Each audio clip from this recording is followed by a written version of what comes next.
Просыпайся, республика! Доброе утро всем тем, кто встречает это утро вместе с нами. С вами передача «Новый день». Евгения Гурулева. И Максим Гоголев. И у нас отличное настроение. Сегодня вторник, 28 января. Друзья, вы уже проснулись. Наливайте-ка себе чайку. Да. Ну а мы расскажем вам, какие интересные даты на сегодняшний день выпадают. Сегодня отмечается Международный день защиты персональных данных. Основными направлениями совершенствования законодательства в области защиты персональных данных станет облегчение доступа к собственным персональным данным, повышение уровня ответственности владельцев и распорядителей баз персональных данных, уменьшение рисков при распространении этих данных сетью интернет и предоставление больших административных полномочий органам по вопросам защиты этих самых данных. 28 января 1897 года, когда Рудольф Дизель успешно испытал двигатель внутреннего сгорания нового типа с самовоспламенением топлива от сжатия и получил первый образец, пригодный для серийного производства. Именно эту дату считают днем рождения дизельных двигателей, которые мы сегодня называем для краткости просто дизель. Рабочая схема двигателя, получившая имя своего создателя, вот уже второй век, считается лучшей для двигателей внутреннего сгорания. Первый российский двигатель был создан в 1899 году в Санкт-Петербурге заводом «Людвиг Нобель». Да, а в 1907 году в Австрии родилась замечательная сказочница, которая подарила всему миру истории о Пеппе Длинном Чулке и о Карлсоне. Астрид Линдгрен всегда называла свое детство счастливым. В нем была и жизнь на хуторе в большой семье, и много игр и приключений с 5 братьями и сестрами. Именно детские воспоминания послужат ей в дальнейшем источником вдохновения для творчества. Многие шутки, сказки, истории, которые она слышала от близких, легли потом в основу ее собственных произведений. И эти произведения полюбились как детям, так и взрослым по всему миру. В 1958 году Астрид Линдгрен была награждена медалью Ганса Христиана Андерсена, которую называют Нобелевской премией в детской литературе. Ну а затем, конечно же, и множество других хороших наград. К году памяти и славы, приуроченной к 75-летию Великой Победы, редакция утренней программы «Новый день» НВК «Саха» запускает флешмоб. Концепция заключается в том, чтобы в коллектив в количестве не менее 10 человек должны спеть песню «Катюша» на стихи Михаила Исаковского и на музыку Матвея Бланского. Песню можете исполнить на мобильный телефон. Главное, чтобы мобильный телефон был в лежачем положении. Отправляйте к нам в редакцию на почту «Утро НВК Саха» @mail.ru или Инстаграм «Утро НВК Саха». Желаем удачи и надеемся, что вы примете активное участие. Поступившиеся видеоконтенты будут размещаться в программе «Новый день» ежедневно с хэштегом «Утро НВК Победа 75». Ну что ж, друзья, дерзайте, хотите увидеть себя в телевизоре, как говорят, отправляйте нам ваше видео. Ну а сейчас, я думаю, пора узнать, насколько сегодня тепло или морозно. Да, давайте узнаем погоду. По данным Якутского управления по гидрометеорологии и мониторингу окружающей среды, в центральных Улусах утром -30, -36, днем -26, -33. В Заречных -29, -37, днем -23, -34. В Южных Улусах -15, -22, днем -14. В Вилюйских -27, -38, днем -17, -34. В Нижнеленских -40, -43, днем -34, -42. В Западных -14, -24, днем -15, -17. В Колымо-Индигирских -27, -41, -27, -40 днем. В Янских -34, -44, днем -32, -42. На северо-западе -28, -38, днем -30, -34. В Якутске в 6 часов утра температура воздуха -32 градуса. Атмосферное давление 761 миллиметров ртутного столба. Ветер западный 1,3 метра в секунду. Днем ожидается -31, -33 градуса. Ну, совсем не январская погода, но это хорошо. И тема нашего первого разговора – это безопасность, грубо говоря, обо всем. И у нас в гостях Алексей Горогуля, заместитель начальника МВД России Якутска, полковник полиции. Доброе утро, Алексей Николаевич. Доброе. Как настроение у вас? Да ничего, что. Алексей Николаевич, ну, конечно же, хочется говорить только о положительном, но все-таки какие данные за прошлый год, сколько неприятных происшествий типа краш у нас произошло?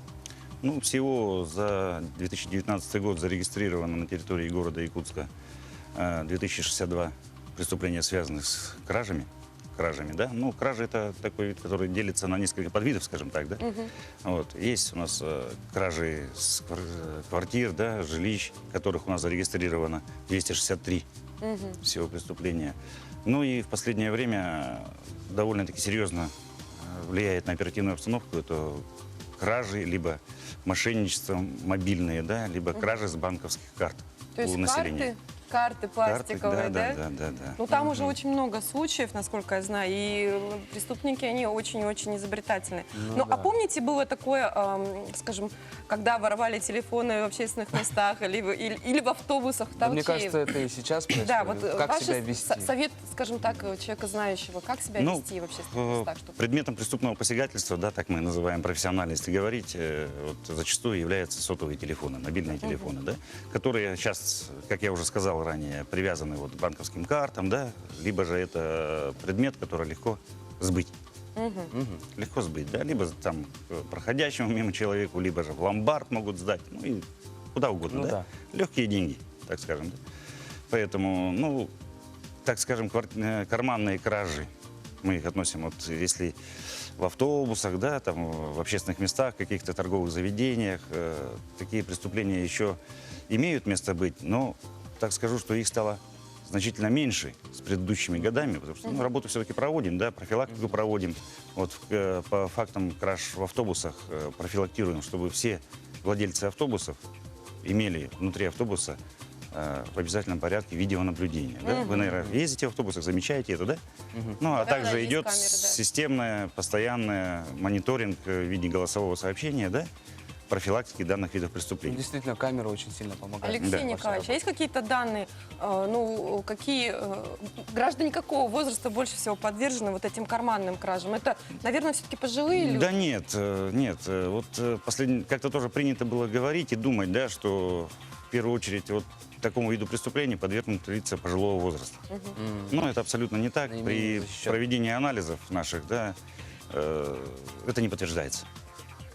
То есть разные? Да, разные категории граждан, вплоть до молодых людей. Ага. Вот Скажите, если вы в автобусе едете, да, в автобусе, допустим, то необходимо просто внимательно смотреть за своими вещами. Карманы должны быть, если вы положили там закрыты, да, там, ну, более А еще хочется добавить, не ответственность стоит, нести за свои вещи. не стоит в обложку телефона класть свои Всё, что на кредитные и кредитные карты. пластиковые Да, карточки. А то обязательном порядке. полный доступ, да? Ну, вы сами понимаете, что сейчас технологии идут вперед, поэтому есть и не обязательно красть банковскую карту, да, есть и дистанционный способ снятия с нее средства, да. Специальные устройства, Специальные которые устройства, фиксируют которые у тебя прислоняют и снимают деньги, да, ну, до 1000 1000 рублей, допустим. Ну, вот это тоже способ хищения. Вот такой вопрос. Если потерялся телефон, как быть, куда обратиться, что делать? Ну, потерялся телефон, конечно, это тут мы ее кражей не назовем, да, это уже сам гражданин должен нести ответственность за свое имущество, да. Вот, Это ну, во-первых, потерял, это во-первых.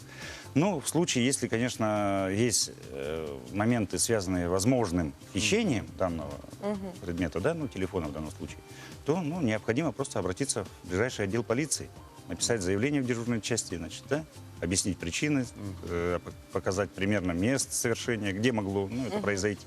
Ну, чтобы все какие-то данные свои указать и так далее, чтобы было проще все-таки нам А потом его работать, реально искать. найти, телефон? Все-таки вернуть реально? Ну, во многих случаях, конечно, мы ищем, находим, возвращаем эти телефоны. Потому что есть способы, да, по которым можно Технического установить плана, не будем да. говорить Да. Технического плана. злоумышленникам про них, да? Да. Ну, я думаю, что сейчас средства массовой информации так информацию распространяют, да, и везде это показывают и говорят, поэтому тут больших секретов, конечно, нет. Но пытаемся искать, находим, возвращаем владельцу. Ну и, наверное, мне кажется, самый важный вопрос, и очень хочется попросить сейчас телезрителей внимательнее послушать. Вот вы ранее сказали, что участились случаи мошенничества, связанные с интернетом и телефонной Это связью. да. Вот что здесь происходит? Иногда прямо до паники в соцсетях доходит. Ну, вы должны понимать, да, что вот мы со своей стороны пытаемся максимально профилактировать данные преступления во всех средствах связи, да, сети интернет, вот, инстаграмах и так далее, ватсапах, в печатных изданиях. Мы очень много даем информации, как не стать жертвой мошенников, да? В городе Якутске то же самое, видите, на улицах, на экранах, да, вот где-то вот Ну сейчас да. баннер повесили на Юнского, тоже в части профилактики совместно с администрацией городской мэрии, да? Вот. Но все равно люди попадаются. И попадаются на таких банальных моментах. Даже я в качестве примера небольшой случай приведу. Женщине позвонили, что вот так и так, мы с службы безопасности банка, там у вас списание какое-то, ну, незаконное, да, хотя ничего этого не происходило на ее, естественно, То есть она у устройстве. себя на телефоне или на мобильном да, банке видит, этого не видит? не да? видит этого ничего, она все равно пошла, ей сказали, проинструктировали, надо идти в банк, надо идти там, значит, к банкомату, да, делать то. Она подошла к оператору там в банке, ей сказали, что это вас обманывают, не надо этого делать. Она, не слушая никого, снимала денежные средства и более миллиона таким образом перевела. Ой, боже. Потом уже после этого опомнилась и обратилась, естественно, в органы внутренних дел с заявлением. Ну, говорят, что мошенники, они прямо убалтывают, они да, психологи. есть такой момент, психология мошенников, она довольно-таки сильная. Конечно. В части уговорить человека, да, совершить те или иные действия со своими счетами. Ну да, что далеко ходить, Надо мне тоже звонить. просто, да, многие людям тоже звонят, и мне звонили, да, тоже. Ну, просто в этом случае не надо незнакомые номера поднимать, отвечать. Но А если вы всё-таки- подняли, да, то не надо не совершать никаких действий. Сотрудники банка никогда не будут вам звонить по таким вопросам. Алексей Николаевич, правильный рецепт, наверное, такой, да, и нужно научить и наших мам, и, наверное, бабушек, чтобы они прям, как говорится, как таблицу умножения это знали. Если кто-то звонит с банка насчет каких-то проблем, говоришь им спасибо, я вам перезвоню, Да. и набираешь номер 8800 официальный, да? Ну, можно так, да, можно в службу банка, там, потому что сейчас единственный есть момент такой, да, в последнее время пошла подмена номера. Есть такой способ мошенничества. Мошенники могут позвонить вам, ну, с Москвы, да, будем так говорить. А номер будет у вас высвечиваться, как будто это наш вот здесь, в городе Якутске. Предприятие либо организация. Есть такое устройство подмены номера. Его приобретают мошенники и осуществляют звонок. Вот поэтому в любом случае, даже если вы увидели какой-то знакомый, будем говорить как-то По цифрам по цифрам наш. вам номер, в любом случае не надо ничего совершать, никаких действий. Надо просто обратиться, опять еще раз говорю, в сам банк, уже Уточнить. прийти, уточнить, да, прежде чем совершать какие-то действия, еще раз говорю, со своими счетами.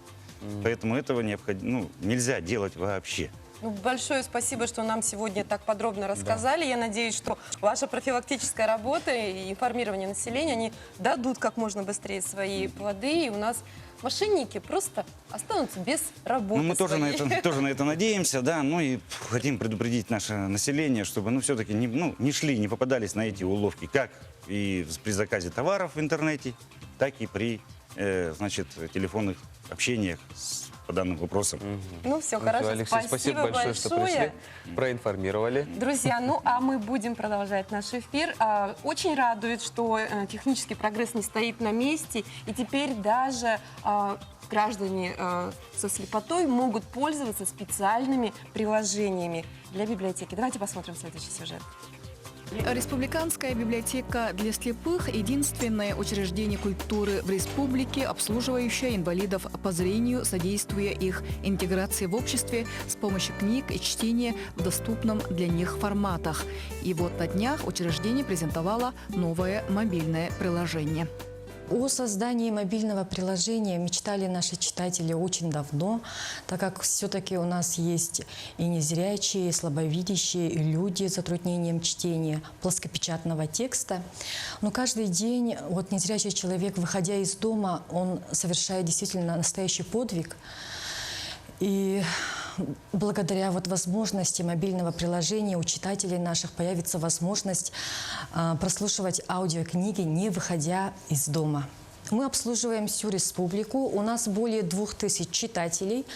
Мы планируем охватить мобильным приложением всю республику. По районам будем работать через муниципальные библиотеки. На сегодняшний день мобильное приложение для прослушивания аудиокниг доступно для телефонов на платформе Android. Платформа iOS будет поддерживаться в ближайшие 2 года. Каждый человек имеет право на жизнь, на свободу и на личную неприкосновенность.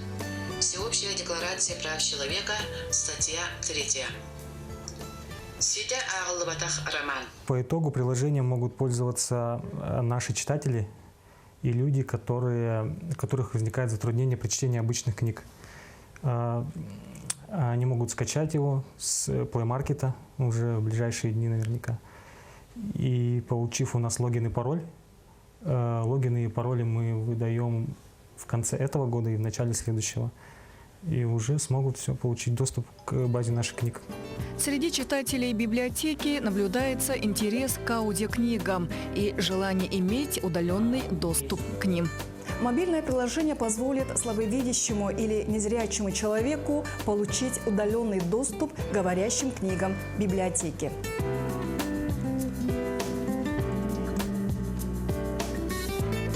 Студия звукозаписи библиотеки ежегодно выпускает 50-60 названий говорящих книг местных авторов.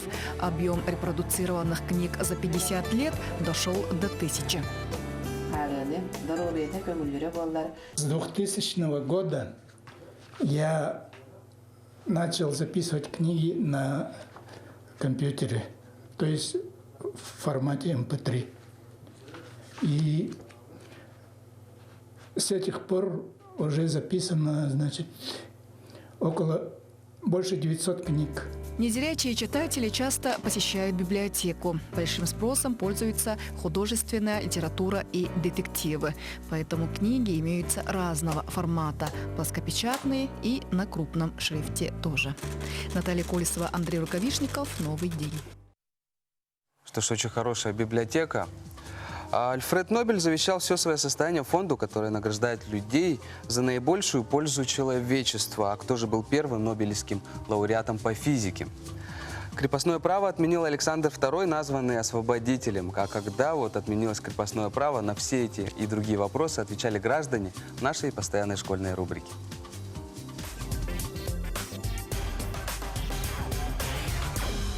Евгений Онегин – это стихотворение, поэма или роман? Поэма. Поэма. Стихотворение. Поэма. Поэма. Поэма. Роман.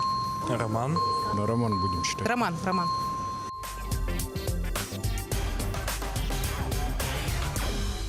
Два плюс 2 умноженное на 2. Сколько будет? 8. 8. 4. 8. 6. 6. 6. 6. Ну да, 6. 6.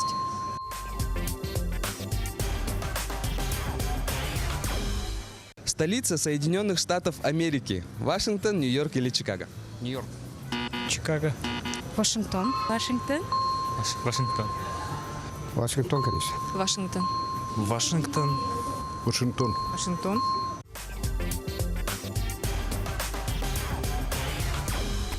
Кто получил первую Нобелевскую премию по физике? Альфред Нобель, Вильгельм Рентген или Жан-Анри Дюнан? Альфред. Альфред Нобель. Альфред. Жан-Анри Дюнан. Нобель. Рентген. Вильгельм Рентген. Рентген. Рентген. По-моему, рентген.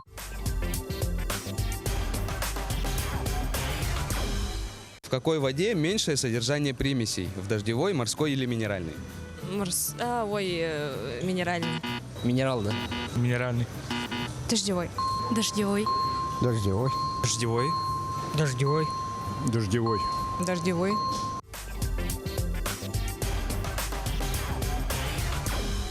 Как называется явление, при котором Земля попадает в тень, отбрасываемую Луной? День Ну, это ночь, наверное. Ночь. Лунное затмение. Солнечное затмение. Затмение. Затмение. Затмение. Затмение, наверное. Солнечное затмение.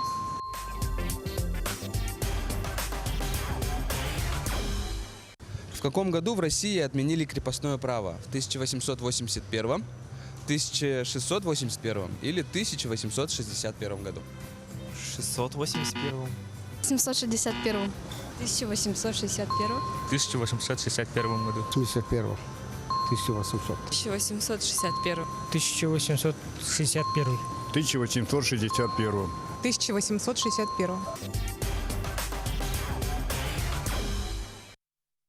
Что ж, мы продолжаем наш эфир. Друзья, вы наверняка слышали, что с 1 января 2020 года вступил в силу закон о внедрении электронных трудовых книжек. В течение этого года вы должны написать заявление в произвольной форме на имя вашего работодателя о том, согласны ли вы перейти на электронную форму трудовой книжки или оставите себе бумажную. Подробнее в нашем следующем сюжете.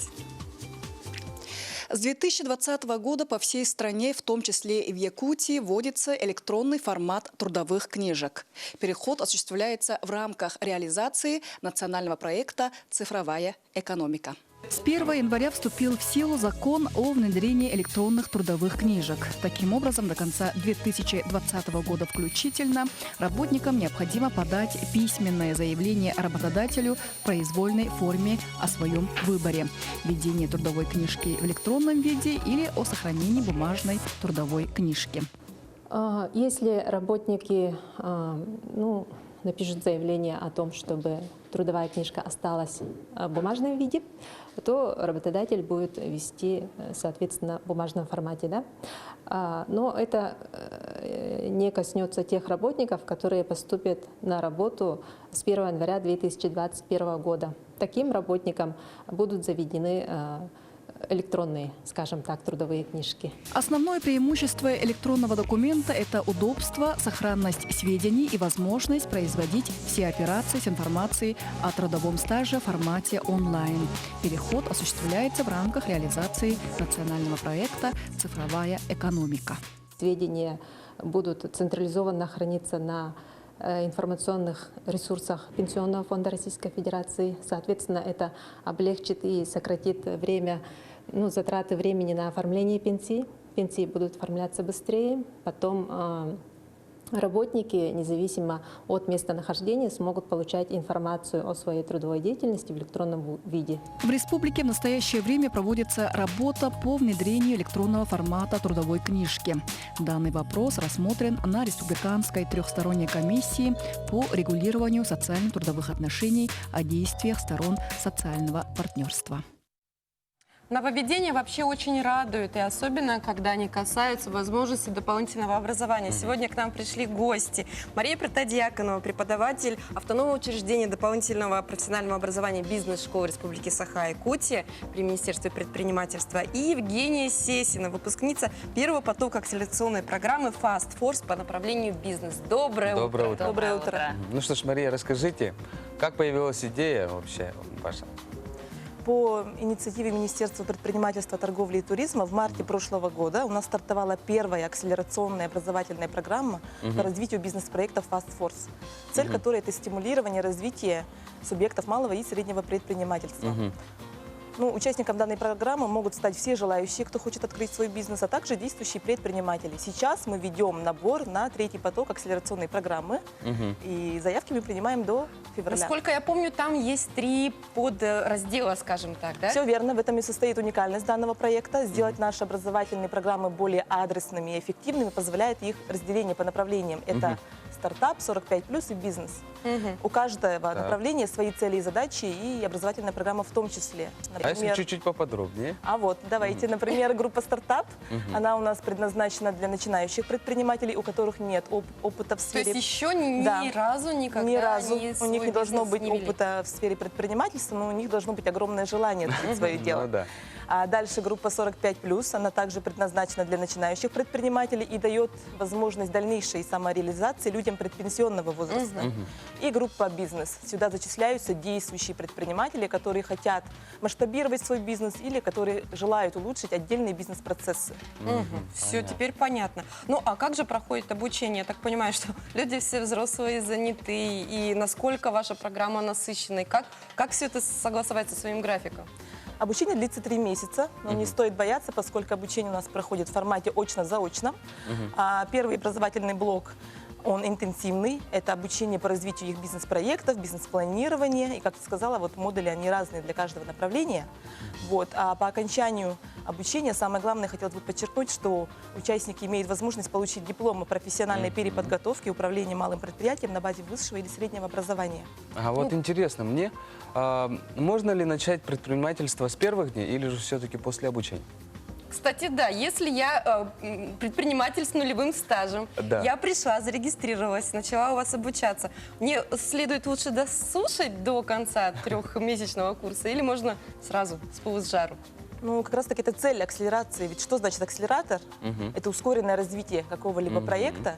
И у нас есть начинающие предприниматели, которые по окончании программы зарегистрировались в качестве субъектов малого и среднего предпринимательства и достаточно успешно реализуют свой бизнес на сегодняшний день. Ну, наверное, сейчас перейдем к Евгении. Евгения. Евгения, конечно, у нас опытный бизнесмен. Вы давно занимаетесь выставочной деятельностью здесь у нас в Якутске. С какой целью вы в прошлом году отправились на, видимо, второй поток акселерационной программы? Ну, что такое предпринимательство? Вообще от слова предприимчивый, да, это предприимчивые люди. Вот именно меня туда привело и любопытство. Когда мне прислали заполнить анкету, я из чистого любопытства для проверки себя, своих возможностей. Знаний, да? Знаний в том числе, да. Лучше же проверить себя уже, насколько я уверена или нет. Я проверяю свои знания, получаю баллы. Тут же через месяц мне звонят и приглашают на эту программу. Я была очень поражена и подумала, что действительно нашей компании уже 10 лет, и пора нашей компании получить новый виток развития и возможности знакомства и дополнительного образования. Ведь лучше спросить, чем не знать, правильно? Ну, конечно. Ну и в итоге, что вам эта Да, программа что дала? вам дало? Программа дала мне, во-первых, новые контакты. Мы очень подружились с группами и стартап, и с группой 45 с плюсом, которые, кстати, были нашими основными конкурентами. Не главное, причем не стартаперы, а 45 с плюсом. Очень активно участвовали.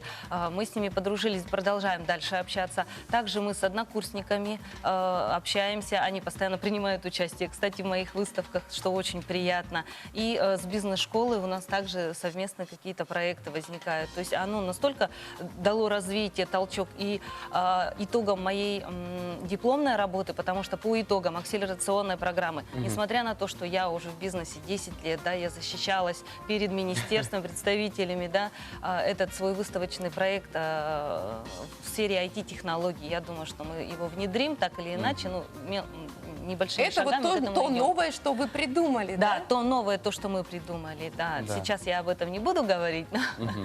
Надеюсь, Евгения, ну а самый такой необычный опыт за время прохождения обучения?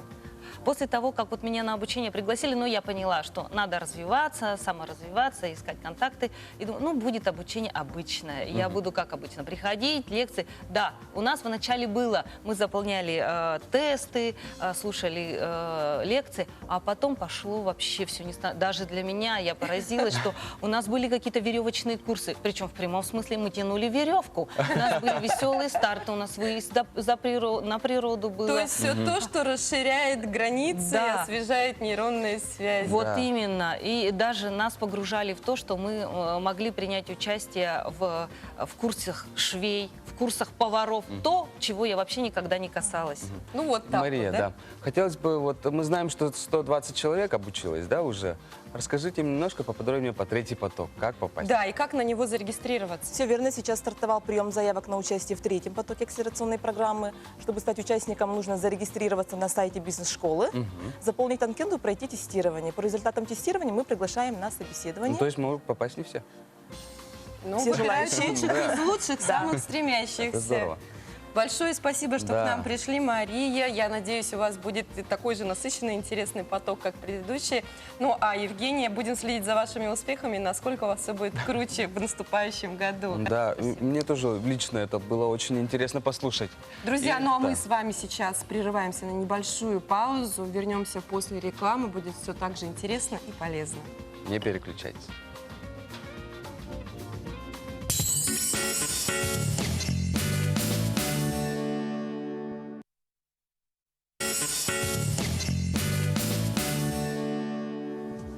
Друзья, вы смотрите программу «Новый день». Сегодня вторник, 28 января. С вами Максим Гоголев. И Евгения Гурулева. Отличное настроение. Есть у Да, нас? отличное настроение. Нам пишут. Доброе утро, Евгений и Максим. Удачного дня и благополучия вам также. И вам того же желаем, друзья. Ну, я думаю, что мы сейчас на такой хорошей ноте, и нужно узнать, какие хорошие новости новый день нам заготовил.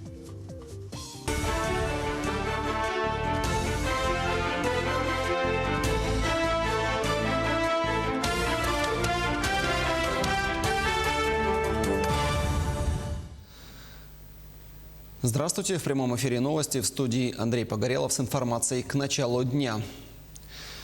Число ипотечных договоров под 2% годовых на Дальнем Востоке приближается к 1000. Больше всего заявок приняли от жителей Приморья, Якутии, Хабаровского края и Бурятии. Общая сумма составила порядка 3,5 миллиардов рублей, сообщили в Агентстве по развитию человеческого капитала. О введении льготной ипотеки для жителей Дальнего Востока заявил президент страны Владимир Путин в сентябре прошлого года на Восточном экономическом форуме. Мера нужна для того, чтобы привлечь молодежь в регион, где складывается сложная ситуация с молодыми квалифицированными кадрами. Усилить санитарно-карантинный контроль пассажиров, прибывающих в Якутию, в целях недопущения распространения коронавируса поручил глава республики Айсен Николаев. Подобную процедуру будут проходить пассажиры международных и внутренних рейсов железнодорожных путей сообщения, прибывающих из Китайской Народной Республики, стран Юго-Восточной Азии и городов Дальнего Востока и Сибири, говорится в сообщении. Кроме того, Айсен Николаев поручил установить двойную систему контроля непосредственно на борту самолетов и поездов и при прохождении через зону таможенного спецконтроля. По данным Управления регионального Роспотребнадзора, в республике не зарегистрировано больных с коронавирусной инфекцией. И к другим темам. В республике более 32 тысяч лошадей находятся на подкормке. Это в 2 раза больше, чем в аналогичный период прошлого года. По информации Минсельхоза, больше всего животных на подкормке в Амгинском, Горном, а также в Вилюйских районах. Сегодня от заготовленного запаса сена осталось 66%.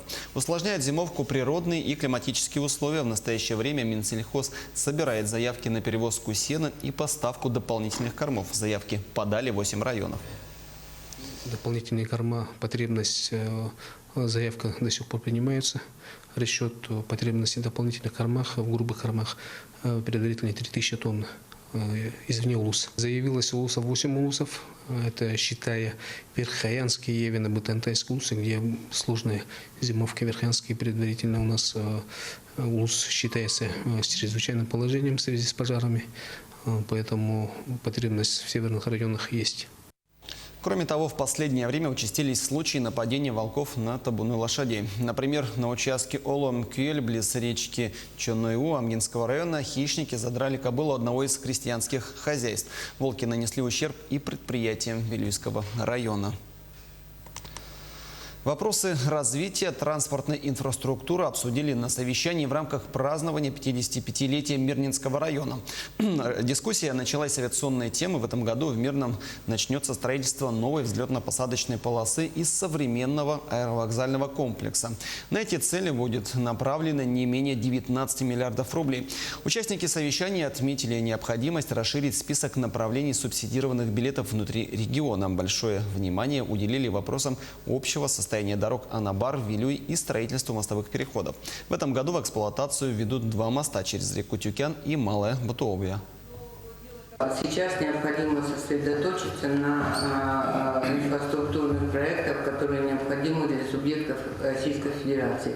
Нам нужно сосредоточиться на не освоении средств, а на использовании новых технологий и обеспечить безопасность, долготы и качество строительства этих дорог. Это сейчас, я думаю, что самое важное. Министерство просвещения страны опубликовало для общественного обсуждения новый порядок выдачи аттестатов об основном и среднем общем образовании. Пока это только проект, но если он будет принят, станет обязательным абсолютно для всех российских школ. Во-первых, за такие предметы, как изобразительное искусство, музыка и физическая культура, школы смогут выставлять оценку «зачтено». Во-вторых, уточнен порядок выставления оценок для ребят, которые учились в форме семейного образования. Впервые при выдаче аттестата должны будут учитываться их отметки, полученные на госэкзаменах. Еще одно важнейшее изменение касается аттестатов с отличием за 11 класс. Получить их станет еще сложнее. Общественное обсуждение продлится до 4 февраля. Впереди еще много важной актуальной информации. Не переключайтесь.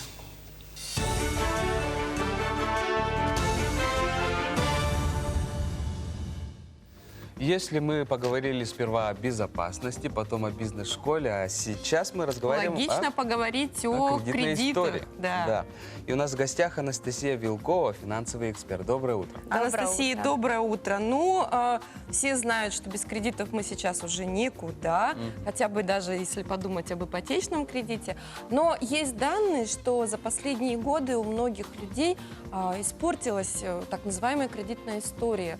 Вот что же такое персональный кредитный рейтинг? Существует ли у нас в России? Что это означает? Персональный кредитный рейтинг основывается из самой кредитной истории. То есть это некий кредитный балл. Чем выше кредитный балл, тем выше одобряемость в кредитах, в получении кредитов. Ну, это да. Рейтинг вообще складывается из нескольких факторов. То есть первый фактор, такой немаловажный, это просроченная задолженность.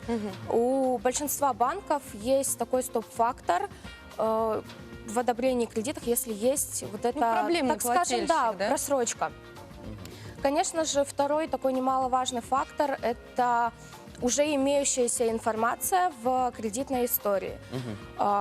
У заемщика, у которого есть потребительский кредит на большую сумму, либо же ипотека, автокредит, для банка будет такой клиент считаться более надежным, более серьезным. Ну, естественно, не имея самой просроченной задолженности.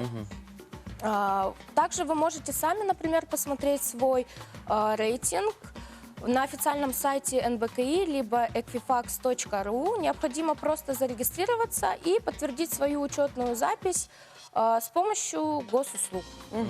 А что же такое бюро кредитных историй? Вот, Да. История создания, зачем она нужна? Ну, бюро кредитных историй – это крупнейшее бюро, в котором хранится вся база кредитных историй заемщиков. То есть, если кредитная история у вас будет плохая, там кто-то просрочки допустил, вовремя не оплачивал, да, то, конечно, уже у этого человека шанс получить кредит более низкий. Сам рейтинг, например, состоит там, допустим, от 1 до 999. Это баллы? Да, это Условные баллы, балловый да? рейтинг. Да, конечно. До 1000. Вот на сайте, да, например, equifax.ru, там такая шкала есть от красного до зеленого. То есть, если у вас стрелочка на зеленом, у вас большой шанс получить, то есть вы хороший плательщик, вам, как говорится, все банки рады. Ну, а для чего вообще нужно свой персональный кредитный рейтинг знать? Ну, вот живой я, ну, нет кредитов, ну и что?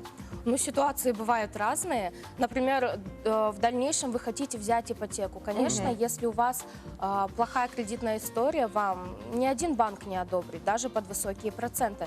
Поэтому, чем да, то лучше есть история, оценить тем свои больше шансы. шанс, конечно. Ага. А вдруг случилось так, что я в каком-то бородатом году просрочил? Или Как вообще быть? не выплатил. Такие же ситуации тоже Конечно, бывают. такие бывают, но... Бывают ли сроки действия вот именно Да, истории? можно как-то исправить вот это? Сама кредитная история хранится 10 лет. Если по истечению этого срока у вас были какие-то просрочки, там, допустим, небольшие, задержка 1-2 дня, там, ну, до 5 дней, то тут еще есть шанс на получение кредита, конечно. Если у вас уже просрочки больше месяца, больше 2 месяцев, то тут только под высокие проценты, то не факт, потому что у нас банки любят хорошую историю. Ну, то есть, получается, в случае какой-то, несвоевременной выплаты отсчитывается 10 лет. После этого можно немножко уж обнулиться, Можно, да, попробовать. Конечно, есть шанс, что одобрят. Но лучше, как говорится, начать кредитную историю. Ну, а другой вариант, если человек, в принципе, был настолько сознательным и финансово грамотным со своей зарплатой и другими доходами, что он никогда не брал кредиты. И тут, наконец, вот возникла та самая необходимость, допустим, оформить ипотеку. Серьезный кредит на серьезные нужды. Вот. Насколько я знаю, А такие рейтинг тоже нулевой относятся как-то неоднозначно. получается? Ну, тут, знаете, бывает 50 на 50. Кому-то могут одобрить, конечно, с нулевой кредитной историей ту же самую ипотеку, кто-то не может. В таком случае всегда предлагается взять товарный кредит. Ну, допустим, кредит на сумму около 10 тысяч рублей с первоначальным взносом. Тут уже первоначальный взнос зависит от условий банка, то есть у каждого банка свои условия. И, конечно же, выплачивать все вовремя. Тогда уже делается потихоньку кредитная То история. есть можно такая рассчитывать. формальность, которая потом при представлении рейтинга, скажем так, поможет, да? Да, Ну да, то есть получается к ипотеке надо идти по этапу, да? Надо до этого взять хотя бы пылесос в рассрочку. Анастасия, ну давайте еще раз повторим, на каких ресурсах можно посмотреть, проверить свой кредитный рейтинг? Это официальный сайт НБКИ, но я больше советую сайт equifax.ru. Просто нужно зарегистрироваться и подтвердить учетную запись с помощью госуслуг. А если нет госуслуг? Сначала госуслуги нужно себе Конечно. оформить, да? Нужно, чтобы была обязательно подтвержденная. Ну и, наверное, в конце беседы ваш совет нашим телезрителям, если Да. у кого-то есть проблемы с кредитами, что делать? Нужно оплачивать все вовремя, думать об этом заранее, потому что кредитная история сейчас очень важна даже при устройстве на работу. Даже так. Ну, получается, есть ли какие-то вот, скажем так, инструменты для того, чтобы исправить свою историю? Как бы? Как таковой инструментов нет, просто вот нужно осознанно к этому подходить. Или все-таки пойти, сдаться в банк, провести рефинансирование и решить этот вопрос? Конечно, да, бывает такое, что не успеваете, там нету денег. Всегда есть случаи, у каждого банка есть свои условия на такой счет.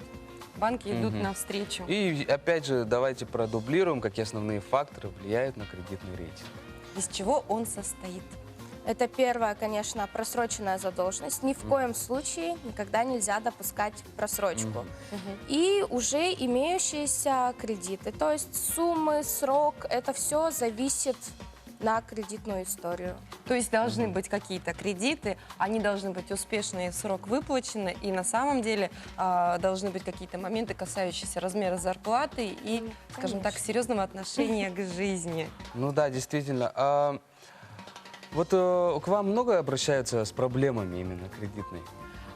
Именно так с кредитными историями не обращаются, но бывает такое, что люди не понимают вообще слово Механики, кредитная да? история, да, когда спрашиваешь о наличии кредитной истории, о состоянии ее.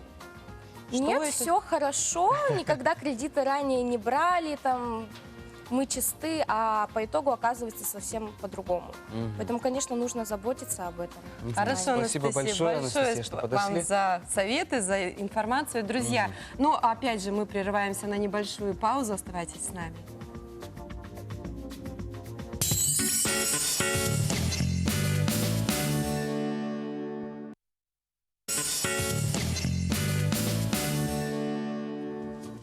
Еще раз доброе утро, друзья. С вами программа «Новый день». Женя, я хотел бы спросить тебя, есть ли какое-нибудь сообщение? У меня-то нет, а вот нам пришло. Итак, на наш WhatsApp номер пришло замечательное поздравление. Доброе утро, дорогого любимого внука Юлиана. Поздравляем с 17-летием. Желаем успехов в учебе, спорте, крепкого здоровья, исполнения всех заветных желаний. Расти хорошим человеком с доброй душой и добрым сердцем. Будь счастлив. Любим, целуем твои бабушка, дедушка из села Рассолоды Мегина Кангаласского улуса. Что ж, Юлиан, мы тебя также поздравляем с днем рождения. Все дороги тебе открыты, пусть жизнь сложится самым лучшим образом. Присоединяемся к поздравлениям. А сейчас хотели бы напомнить, какая погода ждет нас на сегодня. По данным Якутского управления по гидрометеорологии и мониторингу окружающей среды, в центральных улусах утром минус 30, минус 36, днем минус 26, минус 33. В заречных минус 29, минус 37, днем минус 23, минус 34. В южных минус 16, минус 22, днем минус 14. В Вилюйских минус 27, минус 38, днем минус 17, минус 34. В Нижнеленских минус 40, минус 43, днем минус 34, минус 42. В западных минус 14, минус 24, минус 15, минус 17 днем. В Колымо-Индигирских улусах минус 27, минус 41, днем минус 27, минус 40. В Янских минус 33, минус 44, днем минус 32, минус 42. На северо-западе минус 28, минус 34, днем минус 30, минус 34. В Якутске в 6 часов утра температура воздуха минус 32 градуса, атмосферное давление 761 миллиметр ртутного столба, ветер западный 1,3 метра в секунду, днем ожидается минус 31, минус 33 градуса. Вот такая погода. И что же, у нас сегодня отмечается день пробуждения внутреннего ребенка. Женя, спросишь ты у меня, куда уходит детство? А я считаю, что детство никуда не уходит, Вот. Максим. И об этом говорили все известные психологи. У нас есть внутренний наш маленький ребенок. Вот именно. Всегда. То есть, получается, ребенок никуда не уходит, а остается внутри нас. Да, и если вы хотите жить полной жизнью, вы должны стать сами себе родителями. То есть беречь себя любимого, беречь себя маленького. Да. Ну, скорее всего, у тебя есть какие-нибудь воспоминания с детства, немножко яркие? Ну, я думаю, что любой человек, если его спросить о добрых воспоминаниях из детства, вспомнит самое простое. Дедушку с бабушкой, дворовых друзей, первый Новый год, подарки, пятерки и в том числе двойки. Да, двойки я тоже помню свои. А я помню такое вот из деревни, когда я утром просыпался, мой отец приносил веточку красной смородины, на стол ложил. Это было очень приятно для всей семьи, он приносил такое. До сих пор помню это. Женя, скажи, как можно отметить сегодняшнюю дату? Сегодняшнюю дату, да и любой день вашей жизни, друзья, я думаю, стоит провести как маленькому ребенку. Посмотрите на своих детей, как они живут. Они открыты новому, они ждут самого лучшего, они дружелюбны, и они очень, скажем так, жадны до впечатлений. Вот сегодня, пожалуйста, дайте себе возможность жить как с чистого листа и просто радоваться сегодняшнему дню. Да, действительно, этот день стоит отметить как ребенок, грубо говоря, просто искренние какие-то первобытные чувства показывать. Да, друзья, Так. ну а если в вас еще и силен взрослый, который сейчас находится в поисках работы, я Да. думаю, надо внимательно посмотреть нашу следующую рубрику. Есть хороший вариант. Так, требуется Якутдарстрой моторист, слесарь-моторист, образование среднепрофессиональное, в том числе начальная профессиональная заработная плата 28 тысяч рублей. Детскому саду номер 14 «Журавлик» требуется воспитатель, образование среднепрофессиональное, в том числе начально-профессиональная, зарплата 34 тысячи рублей. Теплоэнергосервису требуется специалист отдела закупок, образование высшее, стаж работы 2 года, заработная плата 40 тысяч рублей. Что ж, фехтование – это олимпийский вид спорта. Суть ведения боя с использованием холодного оружия. Есть ли различные виды спортивного фехтования на распирах, на саблях и на шпагах? А фехтование в Якутске в следующем сюжете.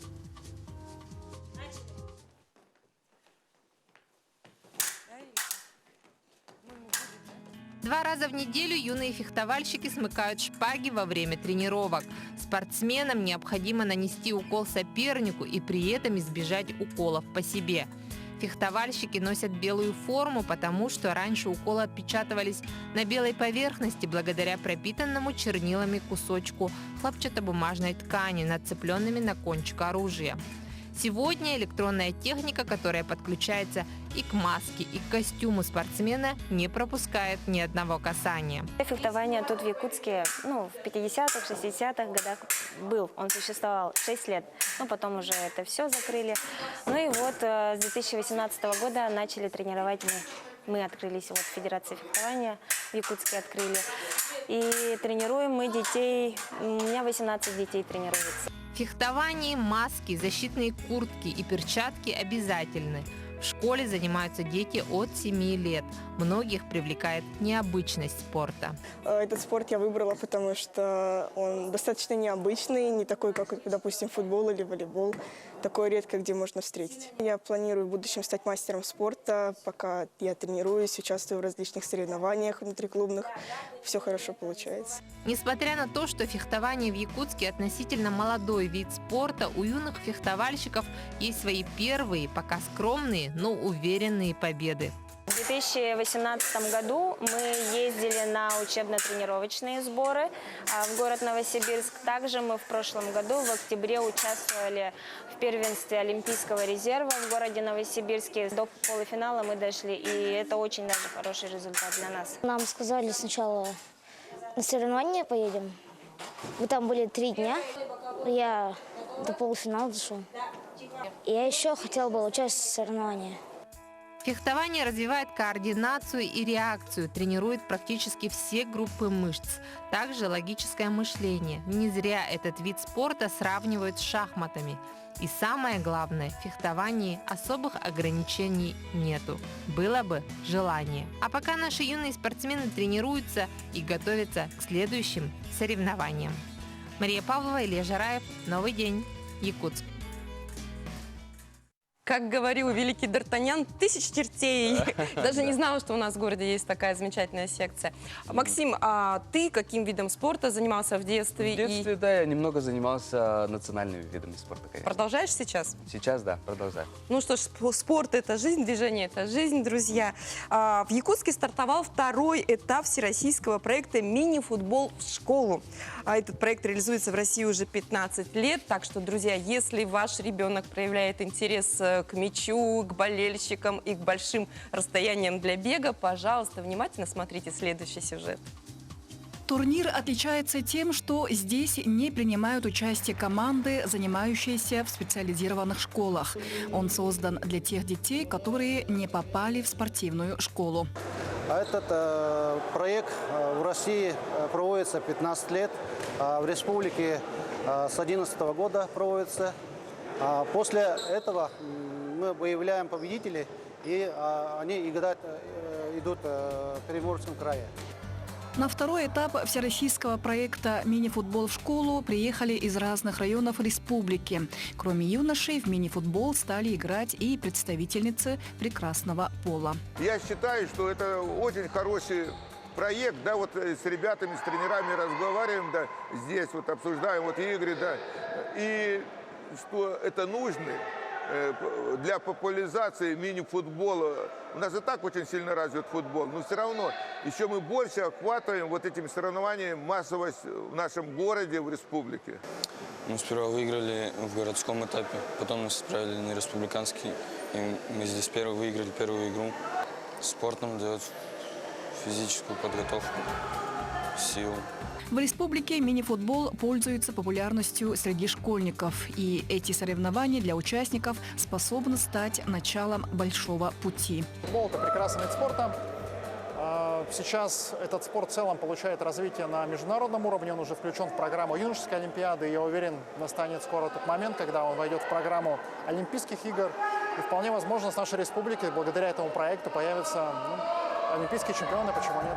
По итогам состязаний лучшие коллективы получат не только заветный кубок, но и шанс представить регион на следующем этапе проекта. Наталья Колесова, Илья Жараев. Новый день.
Вот так, друзья, смотрите за вашими детьми, развивайте, водите их на разные курсы и занятия спортом. Действительно, все самое лучшее закладывается в детстве, и это потом даст вашему ребенку большой импульс для новых свершений в их жизни. Друзья, наш выпуск подходит к концу. Если вы что-то пропустили интересное, то, пожалуйста, следите за нашим каналом в YouTube. Каждый день после прямого эфира наши техники выкладывают свежие выпуски на YouTube, так что можете посмотреть, если что-то упустили или хотите что-то записать. Ну, а также у нас есть аккаунт в Инстаграме «Утро НВК Саха». Следите за нашими новостями, комментируйте, задавайте ваши вопросы в личку. И если есть какие-то идеи для сюжетов или гостей, также пишите нам. Мы все читаем внимательно и записываем в наш планинг. Также, опять же, хотим напомнить про наш флешмоб. НВК Саха, утренняя программа «Новый день» запускает флешмоб. Концепция: в количестве не менее 10 человек вы должны спеть песню «Катюша» на стихи Михаила Саковского и на музыку Матвея Бланта. Запишите это на сотовый телефон. Главное, сотовый телефон должен быть в лежачем положении. Отправьте к нам на почту «Утро НВК», @mail.ru или на Инстаграм НВК Саха, точнее, «Утро НВК Саха». Желаем удачи! Да, друзья, поэтому следите за нашими новостями, участвуйте в наших проектах, будьте нам ближе, так как мы близко к вам каждое утро. Друзья, мы на сегодня с вами прощаемся, вернемся и встретимся завтра. Да, хорошего вам дня.